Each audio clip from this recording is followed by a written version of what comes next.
talking to people here today, I can already tell that most people, I would say, understand what good leadership practice is. But maybe less of those people, and certainly some of the ones I meet in the business world, who have that understanding are not always practicing their understanding. So I would like to really talk more about the practice end of life today. And I come to this conference very humbly, especially having followed such great speakers this morning. I think Samuel Johnson, the great writer, once said, people need to be reminded more than they need to be instructed. So I'm here to just talk about things to help remind you on your journey, things that you may know but are not necessarily putting into practice. And if there's anyone this is new to, then maybe there are some things you can take away and practice with after this. But since we're all back from lunch, I would like to just take 1 minute and invite you to join me to just do some mindful breathing and just become fully present in the room, because it's always nice to take a pause in our busy lives. So just get yourself comfortable on your chair, maybe close your eyes and just relax and take a few deep breaths. And as you're breathing in and out, I'd invite you to notice the feel of that breath going in through your nostrils and down into your lungs and maybe out through your mouth or through your nostrils. Just notice how the breath feels when it's coming in and out of your body.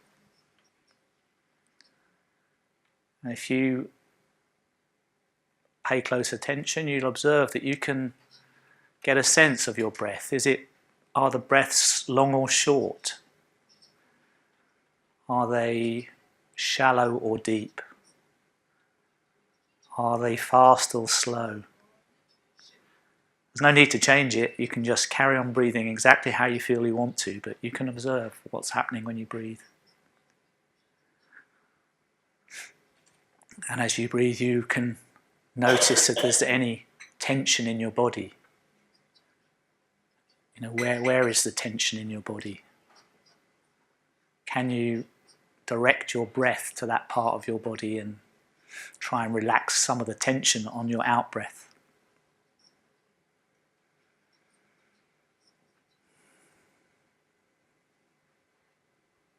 And you might even be aware of thoughts that are going through your mind. How long is this going on for? What's happening next? When are we going to be stopping? If you notice your thoughts, just, if you can, just gently bring your attention back fully to your breathing.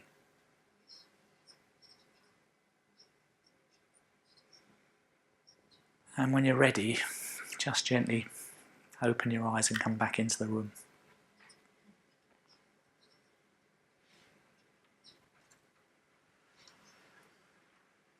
Just have a good look around the room.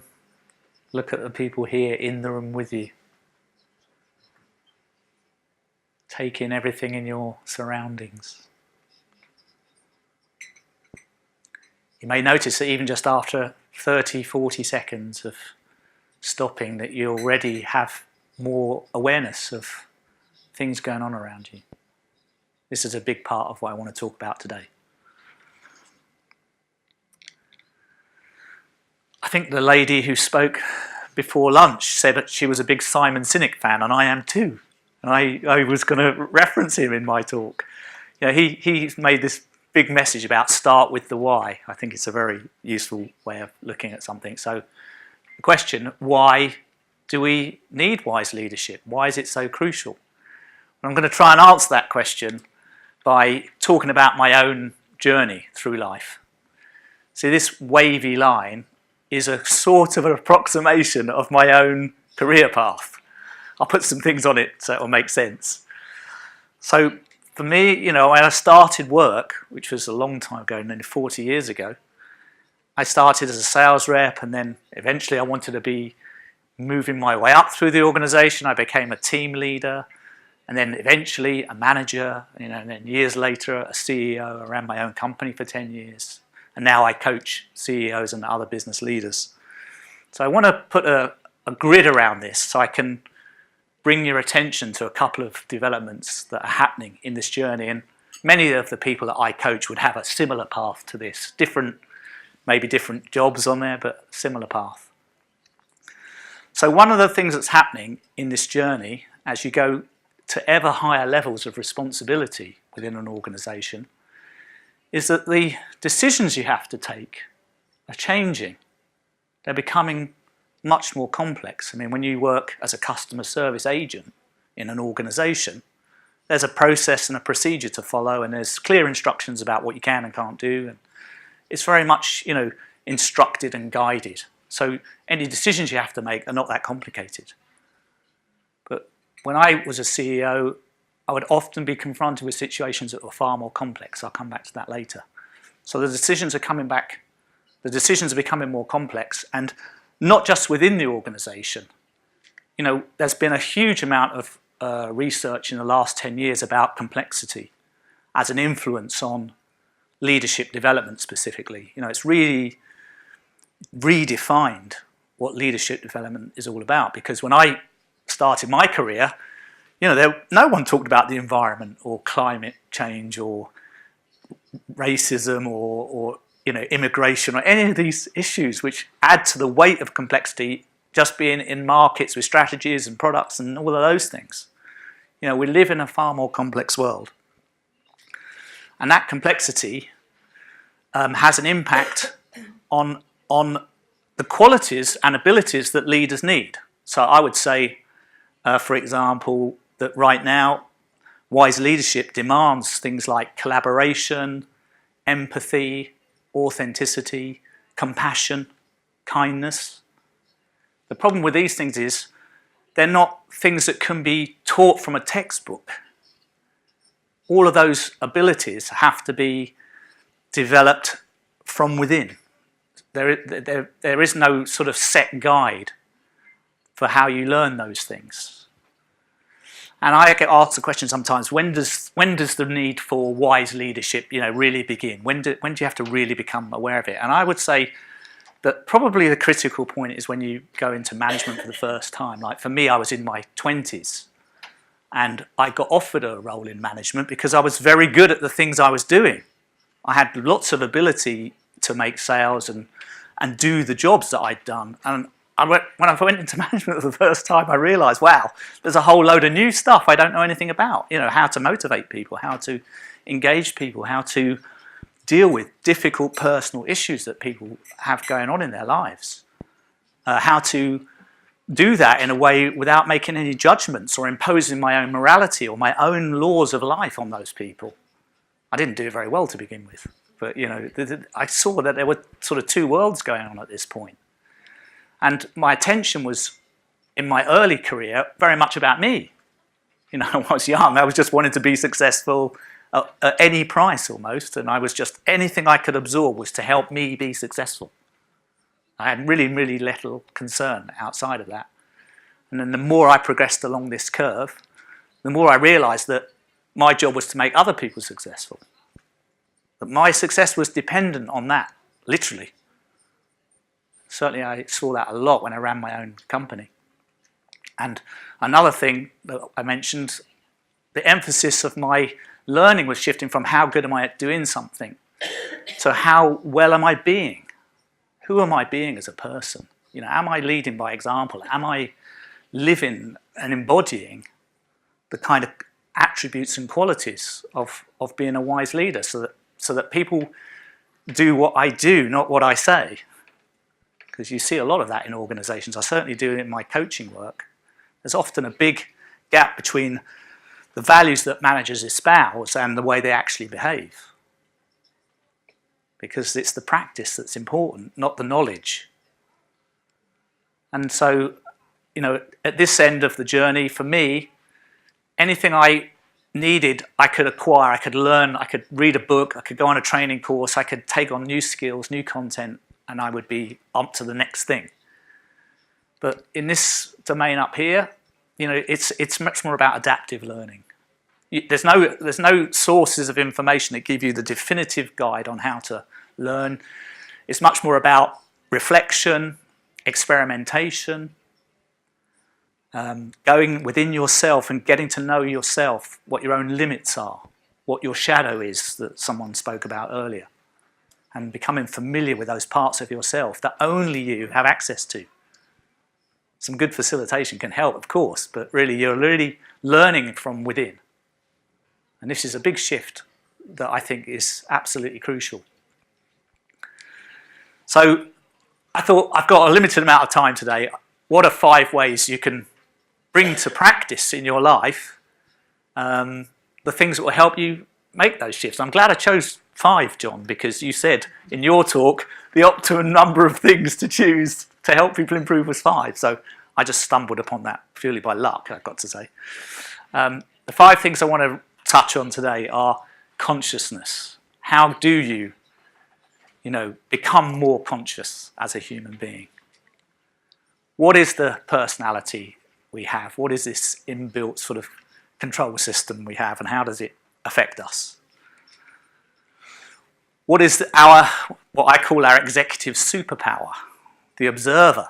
What is the observer? How do we bring that into play in our lives, especially in a leadership role? And what part do emotions play? How well do we know ourselves emotionally, and how well do we understand the importance of that knowledge to connect with others? And then last, I'll talk a little bit about communication. Okay, so let's start with consciousness. So you remember from the path of my career that I was talking to you about, you'll see there's an expansion from doing to being, and from acquired to adaptive. Well, as you make that journey, I think there's a similar expansion in your consciousness. And I was touching on this before. Your awareness at the very beginning of your life is generally on yourself. And then as you progress through life, certainly it's been true for me. Let's talk about myself. I'm now 57, and I would say that now I'm much more consciously aware of things that affect me, things that affect my partner, my family, my community, my society, even the planet. So now for me, when I'm looking at decisions I'm making in life, I'm thinking, does it work for me, but does it work for everybody? Is it for the common good? This is a big part integrated into my thinking. And what is consciousness? One aspect of it is awareness. And so what is that? Well, to me, awareness is anything, literally anything you can be aware of with your conscious mind. So it's obviously your external environment and everything in that, including other people. These are all things you can be aware of. But I also think what's really interesting within that field of awareness is what it is that you pay attention to. Because obviously you don't pay attention to everything. Within the scope of awareness, your attention's drawn to certain things. And I think this is quite a critical subject. I won't say so much about it today, but like it or not, there is a war going on for your attention. We live in what's now known as the attention economy. Now, there are companies that have massive resources that are literally spending billions and billions of dollars every minute working out how to steal your attention. Because attention for them is money. It translates to money. If they can keep you on a page or get you to click this, or they can induce you to behave in a certain way and track the data that generates, that's big money for them. And that means more money for them in future, because the more they get to know you, the more they're going to be able to refine it. So this is not a light subject I would like to make light of, but it isn't. Something you really need to pay attention to, I believe. Another aspect of awareness that I think is something that's helped me a lot in my own life, and certainly as a leader, is that we predominantly live in our thinking mind in our society, I would say. Does anyone know how many thoughts per day we have? Yeah, right. Do you know the number? Well, I did some research. My research tells me it's about 70,000 thoughts per day. that a human being has. And so what's interesting to me, if you notice that how repetitive thoughts are. I mean, who here has the same thought going on, you know, over and over during one day if you're thinking about something, right? The nature of our thinking is it's often repetitive. And broadly, I would say most thoughts fall into two camps. We're thinking a lot about things that have already happened. You know, what we could have done, what we should have done, what we wish we'd done, what we regret not doing. How, you know, we're replaying over and over scenarios that didn't work out for us, and we're replaying them, you know, to see could we have lived that differently. That's about, you know, that's a big chunk of thinking goes in that area. Or a big chunk of our thinking is going on what's coming, you know, because we have, you know, a strong belief that our happiness is dependent on something that's about to happen. You know, I'll be happy when I go for that date this weekend, or I'll be happy when I get my new car, or I'll be happy after my holiday, or I'll be happy when. And so we spend a lot of time thinking about what's coming next. And the net result of those two things is we're never actually just here right now in this moment like we were just a few minutes ago, breathing together. We're not actually here. We're not living our life. And the only place you can actually live your life is now.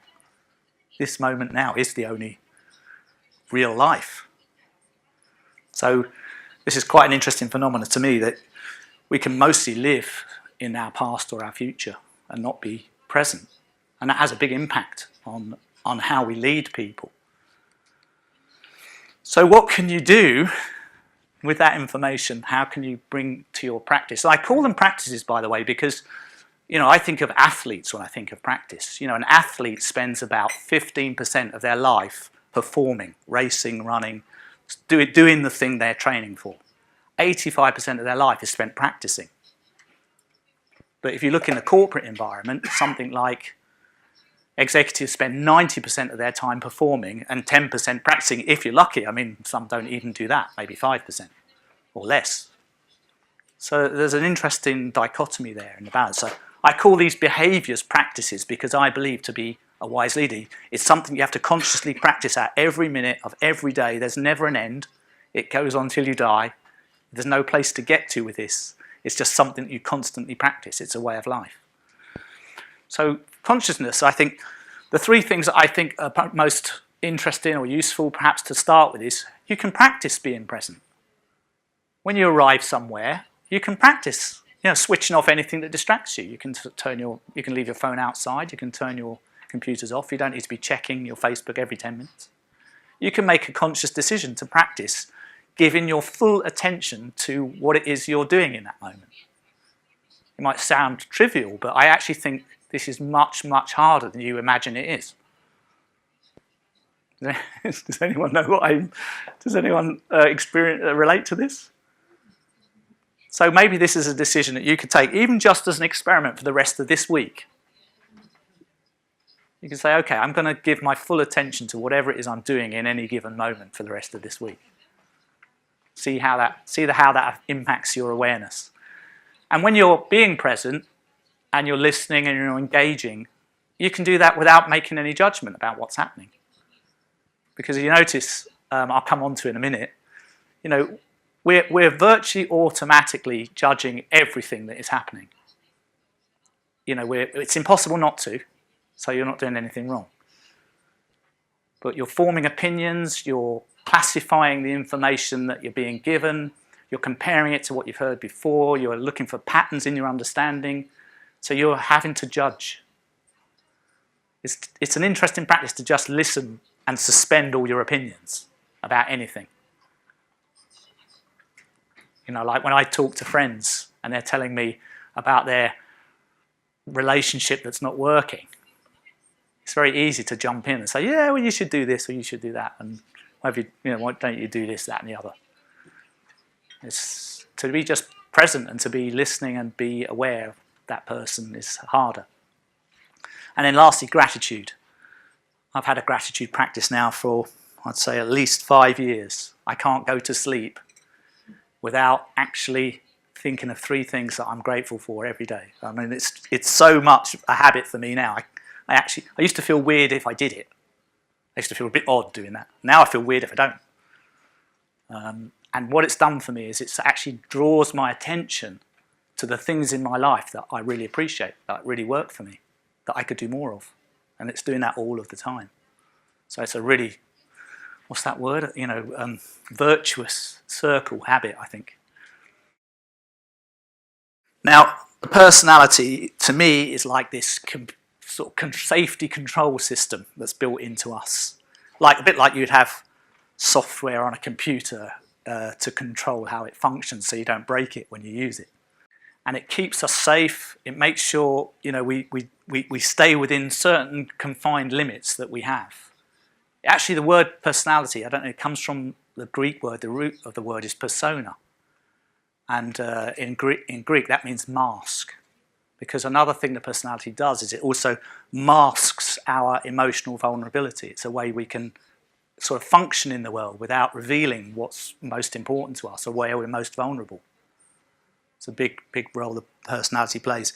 Anthony Robbins, he calls the personality your story. That's how he refers to it, because you're the main character in your story and everyone else is a secondary character in the story of your life that you're telling yourself the whole time. And the personality is also the residence of a huge database that you've built up your whole life that contains all the habits, routines, patterns, triggers, tendencies that you operate your life by. All the things you've kind of so-called learned that work for you. And that's where they reside. And the issue with those is that those things sometimes can cause uncontrollable emotional reactions if you're triggered in a particular way. You might have been in meetings and either been triggered yourself or seen somebody have a very volatile reaction to something that's said or discussed or some part of a discussion. And clearly that person is not necessarily just responding to what's happening in that room at that moment, in the present time. There's something in the past experience that's happening for that person, which is being reacted, which is where the word react comes from. And so understanding our triggers and what gives rise to them is very important, very useful, and the wisdom of leadership can really help us understand that. Another part of the personality is it gives us a lens through which we look at everything in the world. Literally, our lens gives us our perception of reality, depending on our conditioning and our personality. What do you see when you look at that screen? I'm sure some of you have seen it before, right? Duck, rabbit, rabbit, duck. Okay. You see, some of you would say rabbit, and some of you would say duck, and some of you would see both intermittently swapping. And this is how your database of patterning is working. You know, it's drawing on all the information you have. We have things known as biases. There are over 180 different biases that we have possibly running, you know, in our personality. Like confirmation bias, you know, it's very common. You know, we tend to look for evidence of things that we already believe to confirm what we already believe about life. Or we make judgments about a person based on a behavior they've done, and then we assert that that person's character is faulty because of an action they've taken. That's called fundamental attribution error. It's a bias. And I've got enough time to go through them all, but there's hundreds of these, and they're all running at different times, like background programs on your computer in your software programming. So awareness of them is the best you can get. You can't necessarily stop them. The last aspect of personality I think is quite critical in this talk today is self-talk. You know, what is the voice in your head commenting on right now? We all have this commentary going on 24 hours a day, 7 days a week, non-stop. And researchers say that 80% of our self-talk is judgmental or pessimistic in nature. 80%. And so if you're not aware of that, you tend to think, well, that's just me. That's just how I am. That's just how I think. It's how I see the world. But it's not. It's just how your personality is running. So to be helping yourself go beyond the limits of the personality requires more awareness of where the personality is actually invading your life. And I'd say 3 of the things you can practice are acknowledging biases when you see them arise, and you'll know it because you'll be in a meeting at work and you'll be discussing some changes that need to be made to the organisation or to your part of the organisation, and that means changes in processes or the way things are done, and that means changes in roles and training. And there'll be a part of you saying, "Oh no, I don't. Why can't we just keep it how it's been? You know, I don't agree with that change." And you need to actually explore and examine where that's coming from in you. It may not just be a logical reason. There may be something behind that. Identifying patterns and triggers is, I think, perhaps the best work I've ever done in my own development. I used to be triggered in many, sometimes, not so often, but in ways that didn't even understand it myself. Like, you know, about 10 or 15 years ago, something that would trigger me is if I was ignored. And I'd go into a shop to get service or something like this, or I'd walk in somewhere, expect someone to be helping me, and they wouldn't even see me. I would become incensed with rage. And I could never understand it, because it didn't make any sense even to me. But, oh God, it used to make my blood boil. And I did some developmental work for quite a while, and I saw that was based on a pattern I'd had since I was a young child. And now I don't have that pattern anymore, because I practiced different ways of dealing with that decision so many times. Now I don't have that pattern. So paying attention to self-talk is also something you can do. You know, when you're having a thought that somebody's walked in and they've said something and you think, God, idiot. You know, is it really true? Are they really an idiot, that person? You know, come on, you know, how can I come to that point so quickly? Is it true? So to go beyond the limits of the personality, we need to really pull in this executive superpower, what I call the observer. Because if your personality is your story, as Anthony Robbins talks about it, then I would say your observer is the director and the scriptwriter. So the director and the scriptwriter obviously has the power to change what happens in the end, or how a scene is played out. This is the power you have in this role. When you're the actor, you don't. You're following the script. But when you're the scriptwriter, you've got some choices. And by observing closely these things, you can start to get a sense that you have choices in the way you want to script your own life and the way you want to actually script even moments, even particular conversations. I would like to give you a chance to experience this right now, the observer, because I think this is probably, you know, quite useful for you. So what I want you to do is just take a few seconds. I want you to think of something about yourself, and you're not going to need to disclose this to anyone, so don't worry. This is just private. But I want you to be honest with yourself when you do this. I want you to think of something which you have a very, very severe judgment towards yourself about. So like for me, you know, I'm not sexy enough, I'm not tall enough, I'm not rich enough, I'm not good enough, I'm not, these are some examples. Just take a few moments and try and pick something. You're never going to have to disclose this, but you know, just something you know you have a heavy negative self-judgment towards yourself about. Just signal that you've got one so I can carry on. I won't move on until I can see. Is that okay?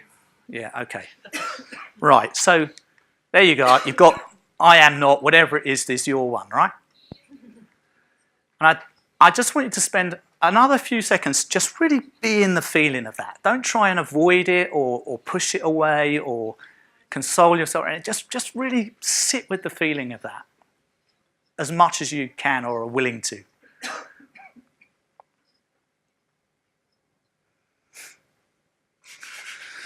Okay, so now I want you to think about that, and now I want you to dialogue with yourself in a slightly different way. I'm going to give you a script.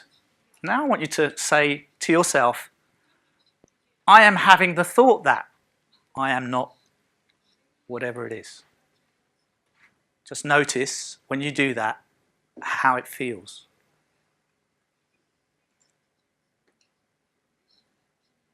And now I want to try it one step further.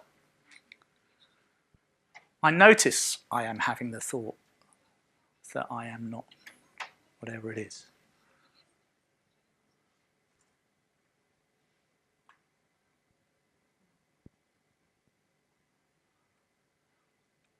I'd love, if I had more time, I could take some feedback here, but I better not, otherwise I'll overrun. But you might notice that you get a little bit more distance from that judgment of yourself by referring to yourself about it in this way. And of course it would work if you're making reference to someone else.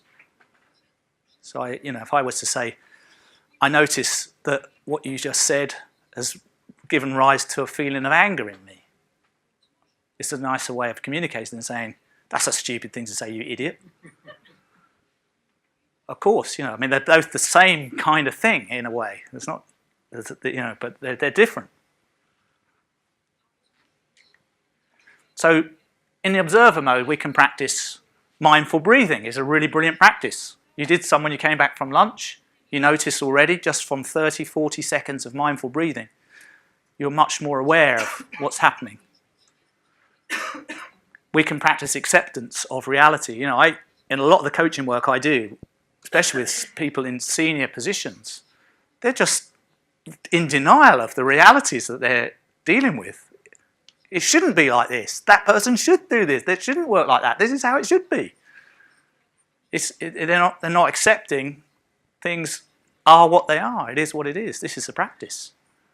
If something hasn't gone according to plan, it is what it is. That's happened. Can't change that. We've got to choose a skillful state in which to respond to that. So behavioural experiments I encourage a lot in my coaching work. I actually get people to commit. I say, so what are you going to do differently the next time you're in that meeting or this situation or with that team? What are you actually going to try that's different? And get people to commit to experimentation, because it doesn't matter whether they work or not. That's not the relevant point. The relevant point is people are making discoveries and doing that adaptive learning, and they're digging for new ways of doing things. That's the most important thing. It helps if it works, of course. Emotions.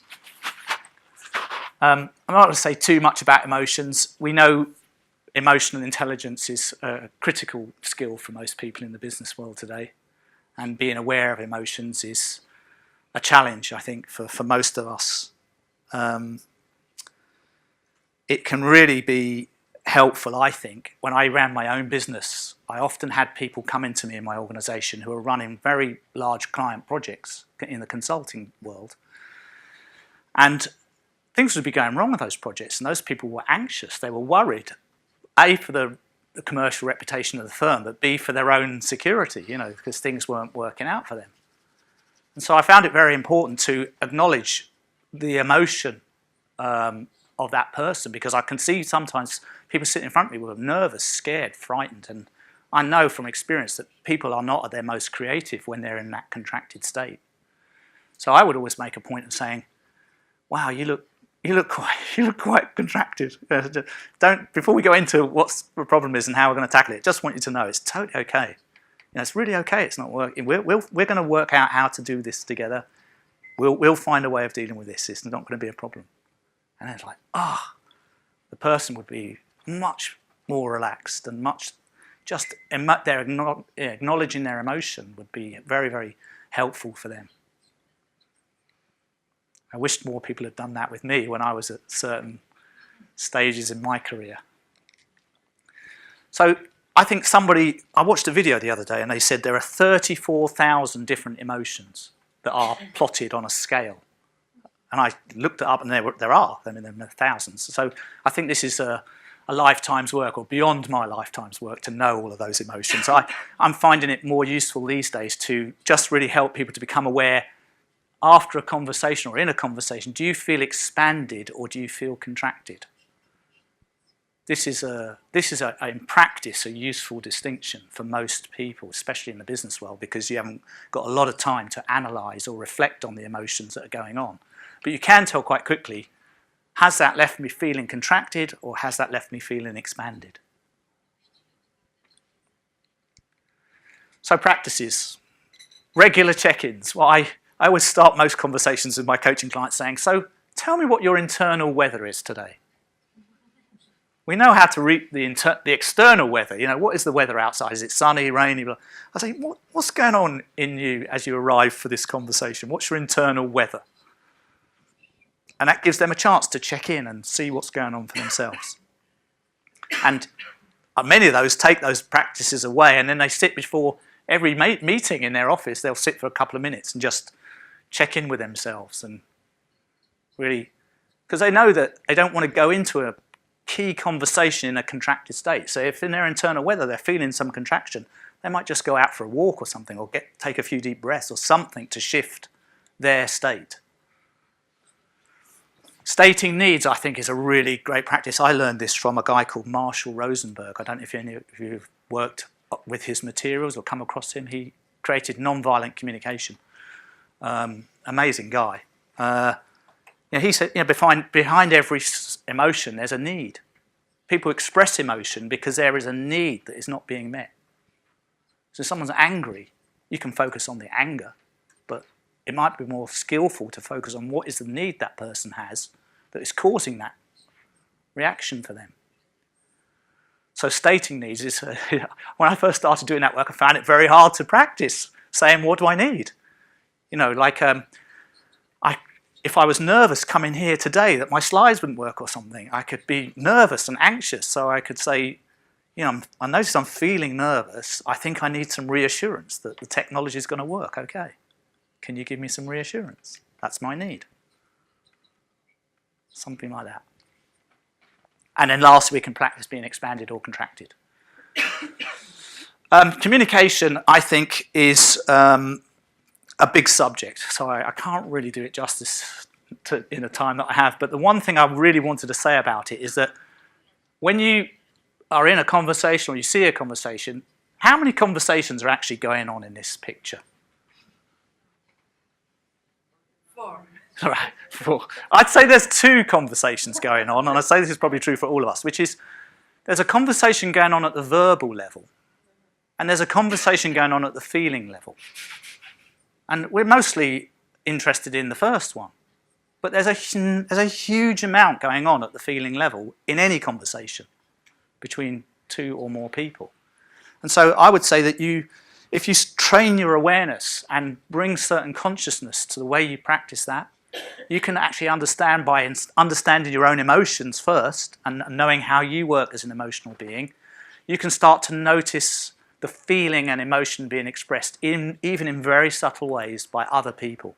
I call this the vibrational information they transmit. You could become very good and very skillful as a leader at picking up vibrational information when someone is talking, because most people, certainly at the tops of organizations, they're trying to be cool the whole time. I mean, they're trying to hold everything together and look like they've got everything handled. But, you can sometimes see that they haven't. You can sense it. You can feel it. Your instinct is telling you there's something not right. And you can tune into that. You can ask, obviously gently and with skill, you can ask questions about that. And that often frees the person to really acknowledge something they would find difficult otherwise. So in communication, these are some practices that I think really help you embody wise leadership, giving undivided attention. When someone comes to your office and you're in the middle of something, it means stopping whatever it is you're doing and saying, okay, I see you need my help. I'm going to give you my undivided attention. And if you're not able to do that, you can say, I want to give you my undivided attention. I'm not able to do that right now, but when we speak about this, I know it's important for you. I want you to have my undivided attention. Can we speak in an hour? Because then I'll be able to give you my undivided attention. And I want to. That's a checkout. Repeating back is something I've been stunned at how many clients have found this probably one of the most valuable practices they have. When they're asking people on their team to do things in a particular way and they're explaining what they need, they'll always come back with some disappointments. It didn't work that way. And I always say, did you check that they understood? And they say, yeah. I said, well, what did you say? They said, I said, do you understand? And they went, yeah. Which is entirely different from talking for a few minutes and then saying to someone, I'm really interested to hear what you've understood. Would you mind telling me what your understanding is of everything that I've said? So repeating back can work both ways because it gives you a way of communicating well as a leader, but it also enables you to check that you've been understood, how you want to be understood. So it can work both ways. And if someone's coming to you and they're in that position, you can say, I've heard everything you said. Would you allow me just a chance to repeat back what I've heard and understood because I just want to check I've received this properly? And then you move out of having expectations to having clear agreements because you can make agreements based on that clear understanding. There's a huge difference between an expectation and an agreement. So the last practice is having empathy, which we touched on earlier. And the empathy comes because you are tuned into the feeling in the conversation. And you acknowledge the feeling, you acknowledge the importance of it to that person. And it's included within your awareness, not something to be avoided, or the elephant in the room. We have this phrase in English. I don't know what the phrase is in Polish, but something like that. Now, I'm going to just finish on a financial idea because, you know, sometimes people say a lot of the things I'm saying, and they have in previous talks, but there is a financial point to this, and I learned this from running my own business for 10 years. If you go into most organizations these days, most have these models of excellence where they, you know, expect performers to arrive in management and in directors of the company. And so this optimum performance line is where that individual is most profitable to the organization because they're at their peak performance. And ordinarily, most people that come into an organization are expected to reach that optimum performance sooner or later. There's no specific set time in most cases. There's some expectations. But sooner or later, it's assumed that that person will reach that level. But these days, with the complexity that we were talking about earlier and all of the conditions in place, you know, most organizations really demand and require people to reach this optimum performance level more quickly. And this is why wise leadership, with the provision of role modeling, coaching, mentoring, and things like this that is setting the example, are so important. Because it can have a massive effect on getting people to this optimal level. And it's not necessarily obvious. Like in my own business, we track things like absenteeism, people that had to work longer hours in order to get tasks done, people who left the company who didn't really want to leave but couldn't see a way of staying in the company, and so on and so forth. These things all add up. You can track the cost of all of these things. And therefore, that gap between those two is what I would call a profit opportunity. You know, we used to build, in my business in England, we used to build business cases for the boards of companies that actually showed the return on investments in hard terms of the leadership development programs we were proposing. And of course, the worst case scenario is that the person never even makes it to the optimum level. And so, you know, there's a question mark over whether they can really participate. We've looked at 5 areas of practice. I know I went through these pretty quickly. I work with the Asian Leadership Institute a lot at the moment, and I often get some of my clients to do what I call this consciousness check-in, which gives them a way of reflecting on where they are at the beginning of their journey, how conscious they are. And I'm showing you this because if anyone would like this, I can email it to you, and if you give me your card, I'm really happy to send it to you. You can do it for yourself. And then maybe in 6 months after you've practiced, you can then do it again. I'm a big fan of the Dalai Lama. I actually had the good fortune to spend 2 retreats with him in my life, which is brilliant. You know, to be aware of a single shortcoming within oneself is more useful than to be aware of 1,000 in someone else. There's some good wisdom in that. That's it for me. Thanks.